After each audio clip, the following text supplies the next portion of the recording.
Este señor, Hugo, cuando yo digo que el Pollo Carvajal empezó a montar una estructura de extorsión, secuestro y de crímenes, una de las cosas por las que hoy se le acusa es de la muerte de un señor Wilmer Alirio Valera, apodado El Jabón. Un señor que fue uno de los más peligrosos líderes negativos, por supuesto, del cartel del norte de Valle del Cauca y uno de los tercer solicitadores del mundo. Este señor apareció muerto en un hotel. Este señor lo acusaban de que el responsable era Wally Maclet, pero la operación había sido hecha por una estructura paralela, criminal, montada dentro del team por el señor Hugo Carvajal. Hay un señor aquí, hay que seguirle los pasos, ya no está en Venezuela, se llama Pedro Luis Martín. Es el segundo hombre que manejaba estas operaciones. Aparentemente está por España. Y este señor, además, en esa oportunidad, Wally Maclet, que seguimos esperando, denunció a una lista de funcionarios que pedimos que se investigaran. Nosotros no estamos acusando a nadie, nuestra solicitud es de investigación.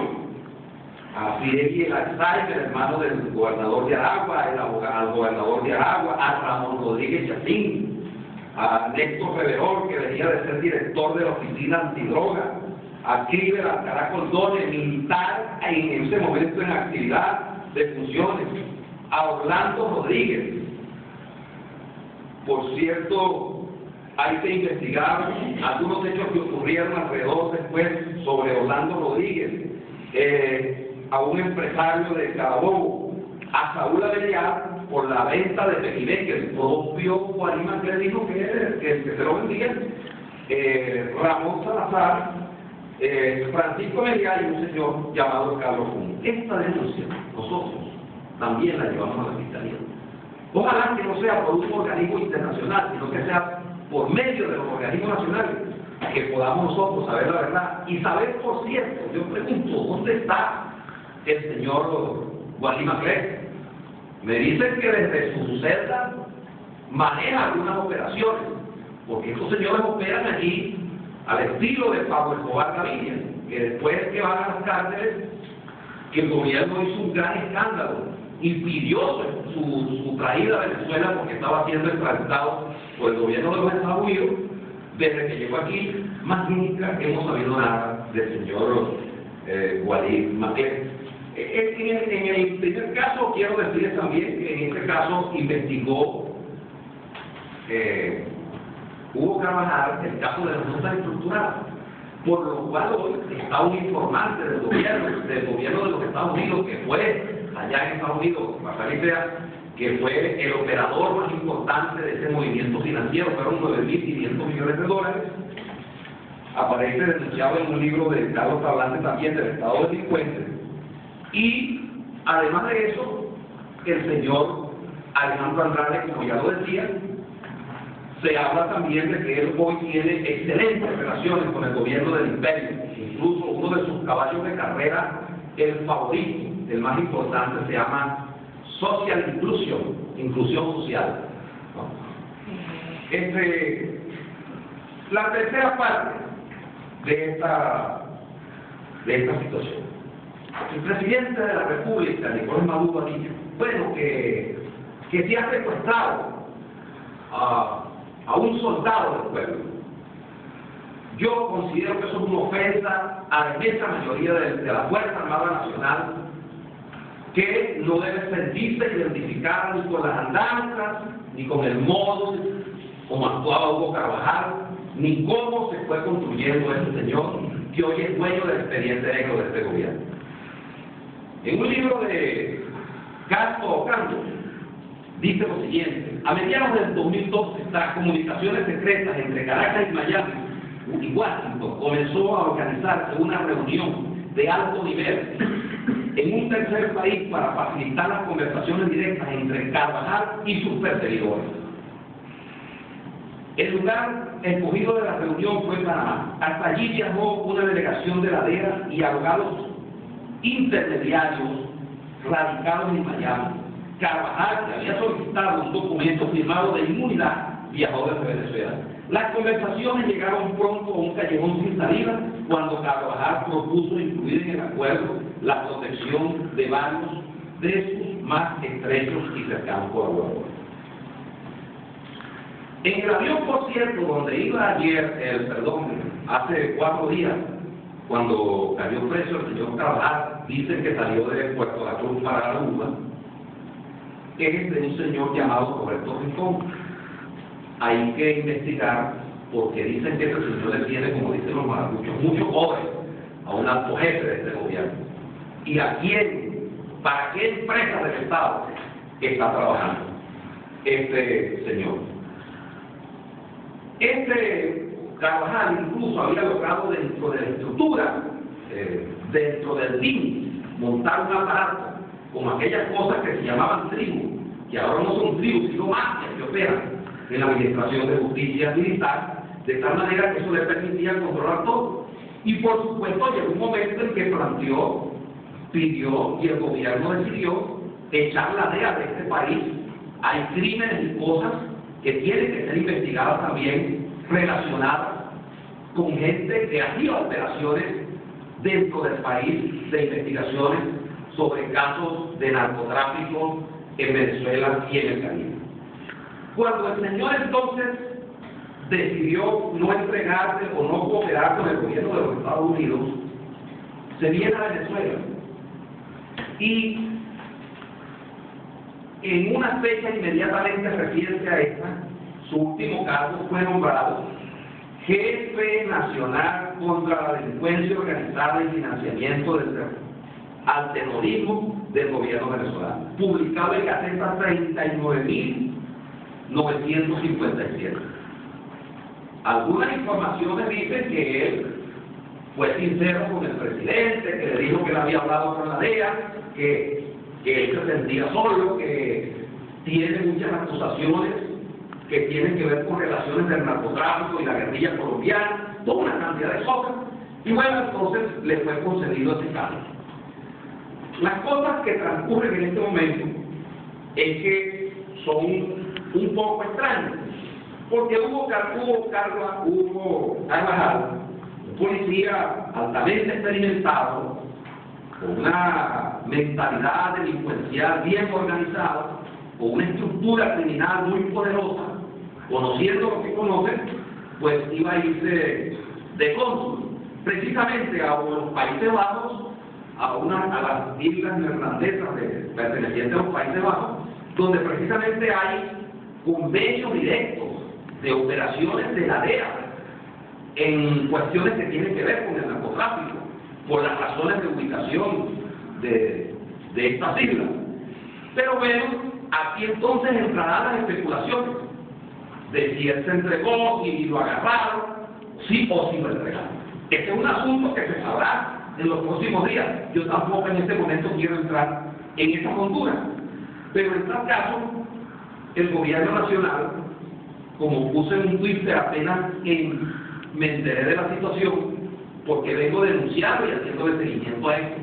Nosotros no somos unos amudos seguidores o cazadores de noticias de un asunto muy serio. Nosotros discutimos esto en la mesa de la unidad.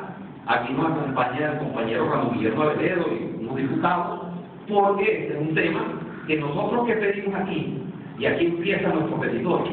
Bueno, si nosotros le hemos dicho a Venezuela, por ejemplo, si se usó dinero, tanto dinero que ha tenido este país y se lo ha tragado la corrupción, y los hospitales de Venezuela están en la peor calamidad, si no hay comida, si hay una crisis económica gravísima en el país, un costo de vida que se hace insostenible, ¿cómo es entonces que ha habido tanto dinero para la corrupción y la señora fiscal no lo ha investigado? Pero ya nosotros incluso, en función de esta preocupación, en agosto del año pasado, consignamos un documento a la presidenta del Consejo Moral Republicano, hoy Contralora General de la República, donde le decíamos, entre otras cosas, que en el despacho de la Fiscal General de la República reposaba un conjunto de denuncias, tales como las notas estructuradas, como la estafa bancaria, como la plataforma Alamper, el caso Guarín Macler, el fondo de pensiones de PDVSA, la planta eléctrica que se regaló a Cuba, el caso de leche de compuesta, el audio de Nando Silva, y párense de contar, y hasta ahora lo recibíamos nosotros al Consejo Moral Republicano, una respuesta de la Fiscalía General de la República.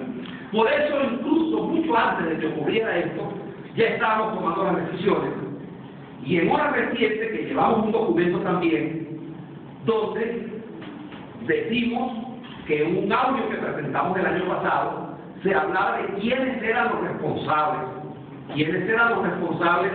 de los 25.000 millones de dólares desaparecidos, nombres y apellidos, operadores, el jefe de la DICIR, el señor Cabello, su hermano en el CENIAR, Barroso, en Cadivi, y llevamos que se pidiera eso, pero también anunciamos ese día recientemente que iríamos a los organismos internacionales, porque no hemos sido atendidos en los organismos nacionales de administración de justicia, y necesariamente tenemos que hacerlo, porque la corrupción roja se ha estado tragando al país.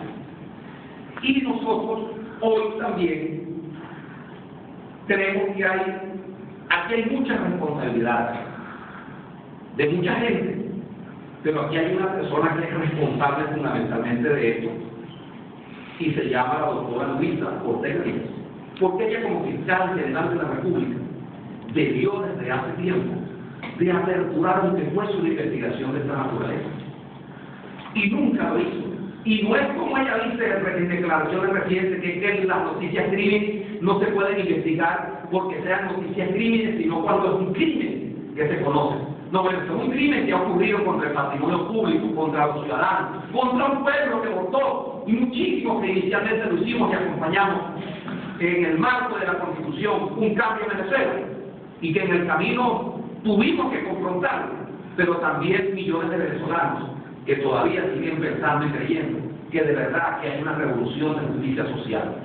A esa gente que hoy está reunida en Montezuma, a ellos me dirijo también, a ellos les digo, discutan esto, porque este no es un tema de la oposición y del gobierno, este es un tema del país, de la mayoría de los venezolanos, de los que están de un lado y del otro, que creemos que en Venezuela debe haber un cambio, que debe haber justicia, que debe haber una sana administración de los recursos, y que no pueden utilizarse los instrumentos de poder del Estado para amedrentar, perseguir, chantajear, intimidar, para montar más maquinaria de extorsión y hacer todo lo que se hace, que es indebido, y que no es para eso precisamente que son electos funcionarios, ni los militares, que les ha correspondido lamentablemente acuerparse una minoría al lado de este señor Carvajal, y que conocen también sus andanzas. Tendrá mucho que hablar en los próximos días, por ejemplo, usted, señor gobernador de Guárico, Rodríguez Chacín. Y tendrá mucho que hablar también el señor, porque esta investigación y esta denuncia la vamos a llevar nosotros hasta el final, cueste lo que cueste. Y tendrá que hablar mucho también un general que está por allá, Trujillo, muy amigo de todos estos señores que he estado denunciando aquí, nombrados en algunas cosas que llamaban el cartel de los obesos. Sobre todo eso hablaremos en el futuro, pero hoy le pedimos a la fiscal que aperture la investigación, que no siga dándole más dilación a esta situación. Y le pedimos a la señora Regina González, presidenta del Consejo Moral Republicano, que ha dado algunas declaraciones que pudieran decirse en algunos aspectos o con algunos aspectos positivos. Bueno, que aquí le tomamos la palabra. Y ha dicho que en Venezuela cada vez, primera declaración fue que se denunciaba un corrupto saltado en un poco de padrino. Bueno, aquí está la lista, nosotros estamos dispuestos. Y yo le digo que la mayoría del mundo chavista que ha reclamado, que se han convertido en tendencia, que discuten, porque aquí no hay una discusión ideológica, como decía anoche la diputada Tania Díaz en un programa, mencionada por cierto en un audio también, como jefe de un grupo llamado Los Vampiros. No es como ella decía que hay un tema ideológico de discusión. Aquí no están discutiendo que el grupo de Nicolás es troquista, el de Diosdado es maoísta, porque Diosdado sí es socialista, yo sería astronauta, que el otro grupo es leninista y que el otro es de otro ista del socialismo, ¿no? Aquí lo que están son grupos de poder, mafias y campos que se han estructurado y que hoy tendrán que rendir, mañana o cuando sea necesario, cuentas de la justicia del mundo. Nosotros estamos dispuestos a dar este debate en todas las instancias que sean. No nos van a desrentar, no nos van a echar para atrás, porque venimos haciéndolo ya desde hace tiempo. Y si alguna lucha hemos asumido como bandera, en estos días que estaba el presidente chino aquí, decíamos, ¿por qué el presidente chino no lo pasearon por la autopista regional del centro para que llegara hasta Puerto Cabello, para que vean ese elefante rojo que significó el ferrocarril del centro que pudiera servir para más de 500 millones de personas que tienen que desplazarse por esa autopista y que evitaría tantos accidentes si todo el pueblo, la gente del pueblo tuviera un tren para llegar en 45 minutos, en 1 hora y media desde Puerto Cabello hasta Caracas sin ningún riesgo peligro? Bueno, vale, porque el propio Nicolás dijo que había unos presos del fondo chino, pero no sabemos cuáles son los nombres. Como no sabemos cuáles son los nombres ni los presos de unos 3 clases generales de la aviación que estuvieron participando en un golpe, con el 4% montaron correos, hicieron cosas y nosotros hemos presentado a unos correos que también deben ser válidos, porque lo que fue no pensado, pues nos adaptaba también. Aquí es que este debate lo vamos a dar sin complejos, sin prejuicios. No nos van a arrinconar con chantajes morales de traición a la patria, porque traidores a la patria son los que se robaron el dinero del país y los que permitieron que estas mafias se estructuraran dentro del Estado para hacer lo que han hecho. Así es que ustedes hemos querido dar eso.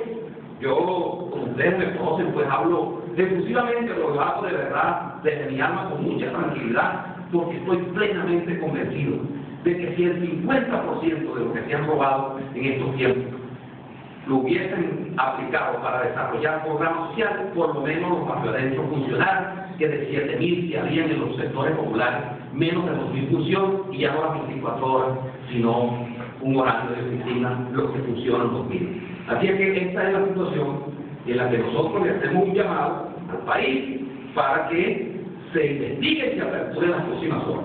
Estamos dispuestos a participar en el debate que sea, aportar los elementos que sean.